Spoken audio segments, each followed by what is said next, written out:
Bom dia, boa tarde, boa noite. Meu nome é Yara Menezes. Meu Arthur Peixoto. E nós somos estudantes da Universidade de Brasília, no curso de Relações Internacionais, estamos no 5º semestre. Hoje nós vamos apresentar um vídeo que é projeto da matéria História das Relações Internacionais do Brasil, ministrado pela professora Tânia Manzu. O tema do nosso projeto é as viagens do imperador. Mas você sabe quem foi o imperador? Dom Pedro II foi a primeira grande figura da diplomacia brasileira. Ele ficou assim conhecido porque ele tentava atrelar a sua imagem de pessoa culta e à frente do tempo com a própria imagem do Brasil. Então, se internacionalmente ele era uma pessoa prestigiada, o Brasil também seria. Ele era filho de Dom Pedro I de Maria Leopoldina e pertencia à Casa de Bragança. Seu pai abdicou ao trono e viajou para a Europa quando ele tinha apenas 5 anos, o que fez com que ele se tornasse imperador com essa idade.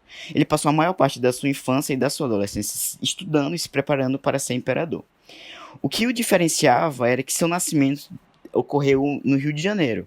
Então ele foi o primeiro grande político brasileiro a, de fato, nascer no país. O período em que ele ainda não assumia foi essencial para a política brasileira porque foi uma fase extremamente anárquica. Então o Brasil se encontrava com uma política extremamente dispersa, porque existiam vários regentes diferentes governando com várias políticas diferentes. E isso foi essencial para que, quando ele assumisse, ele tivesse que tomar um papel forte de unificador.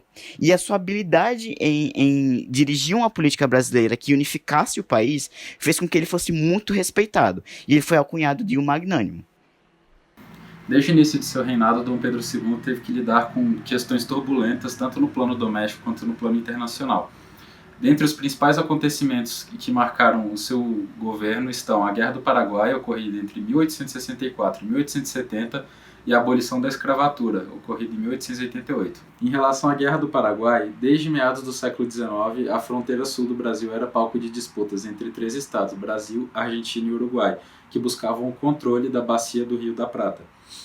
Em 1864, o Paraguai, que é um país que não tem acesso ao mar, invadiu o Mato Grosso e deu início à chamada Guerra do Paraguai. Até hoje, as razões para o início desse conflito elas não são muito certas entre os historiadores, mas o mais aceito é que o Paraguai estava tentando uma nova rota para conseguir escoar os produtos da sua economia. Com essa invasão, o Brasil formou uma tríplice aliança com o Uruguai e a Argentina e invadiu o Paraguai. Essa guerra durou 6 anos e, ao final dela, o Brasil saiu como vencedor, após a morte do ditador paraguaio Solano Lopes no campo de batalha. Essa guerra ela trouxe consequências horríveis tanto para o Paraguai quanto para o Brasil.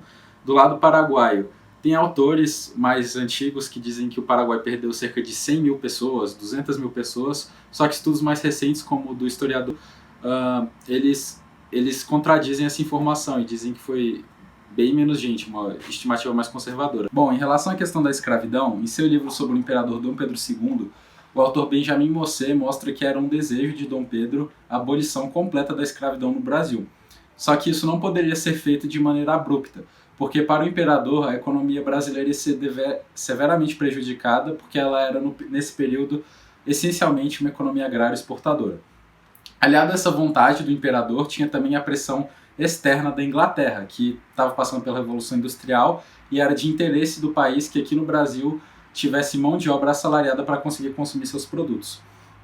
Então, bastante em parte por essa pressão inglesa, a abolição da escravatura no Brasil vem em períodos. Então, são basicamente 4 períodos, que primeiro aboliu-se o tráfico de escravos, a vinda de novos escravos para o Brasil. Depois, foi considerado que todo escravo que nascesse desde então não ia mais ser escravo, ia ser uma pessoa livre. E depois nós tivemos a lei do sexagenário, que fazia com que todos os escravos com mais de 60 anos se tornassem homens livres. E por fim, a abolição propriamente dita, outorgada pela princesa Isabel, filha de Dom Pedro II, em 1888. É importante dizer que o Brasil foi o último país das Américas a realizar a abolição da escravidão e, por isso, foi um feito bastante comemorado, inclusive no exterior, na França, onde foram organizados banquetes para receber o imperador do Brasil. Como mostrado, Dom Pedro II era extremamente respeitado na Europa, nos Estados Unidos e na política externa de maneira geral, por conta dos seus feitos como imperador, por conta da vitória em 3 guerras diferentes e também por conta de ele se tratar de uma pessoa intelectual uma pessoa muito inteligente, uma pessoa que era considerada por muitos como um filósofo, como um escritor. Então ele tinha um respeito muito grande. E esse respeito fazia com que ele participasse de festas. Paris, inclusive, foi palco de uma das exposições universais. Exposições universais eram eventos internacionais que juntavam em um só lugar representantes importantíssimos de diversos lugares do mundo. O Brasil, inclusive, foi a primeira nação sul-americana a participar de um desses eventos, em 1889, que foi sediado em Paris. As exposições universais são um bom exemplo para a gente perceber como Dom Pedro II estava de fato empenhado e interessado em levar a imagem do Brasil para o exterior. Um bom exemplo disso também são as 2 viagens que ele fez ao redor do mundo, tendo ido desde os Estados Unidos até o Egito. Nesse período, ele teve a oportunidade de conhecer a alta sociedade internacional da época. Isso se dava pelo fato de que ele queria conhecer o mundo como uma vontade mesmo pessoal, não apenas visando interesses políticos. Ele via, inclusive, o fato de ser imperador como um fardo, e muitos dos seus ciclos de amigos diziam que o fato dele ser imperador era um desperdício para a cultura da época, porque ele era um grande pensador, tendo muito conhecimento cultural e internacional. Um fato que auxiliava muito Dom Pedro II nessas suas viagens internacionais era o fato de que ele falava 7 idiomas, incluindo tupi-guarani e hebraico. Esse conhecimento todo, não só de idiomas, mas cultural, ajudou ele em 2 situações que são hoje vistas como fatos peculiares, que foi a situação em que conheceu o filósofo Nietzsche e também Victor Hugo. Victor Hugo é hoje conhecido pela sua obra Os Miseráveis e era um autor extremamente respeitado na época, assim como ele é agora. Ele era francês e ele era muito respeitado pelo Partido Republicano no Brasil.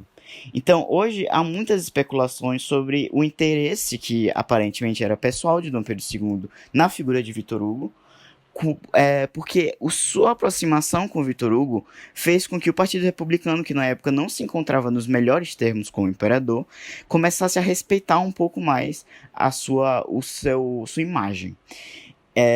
Existem anedotas se referindo ao fato de que o próprio Dom Pedro, ele chegou na casa de Victor Hugo, ele pediu para que eles começassem a conversar e, de certa forma, para que eles virassem amigos. Ele também conheceu Nietzsche, que existe também uma anedota muito famosa de que eles se encontraram num trem, e isso de fato aconteceu. Eles se encontraram num trem e Nietzsche não sabia que se tratava de um imperador, então eles tiveram uma conversa, eles falaram sobre filosofia, sobre arte, sobre poesia e tudo mais. E aí quando eles estavam indo embora, que ele perguntou o nome de Dom Pedro II e Dom Pedro II falou quem ele era e ele reconheceu ele como imperador.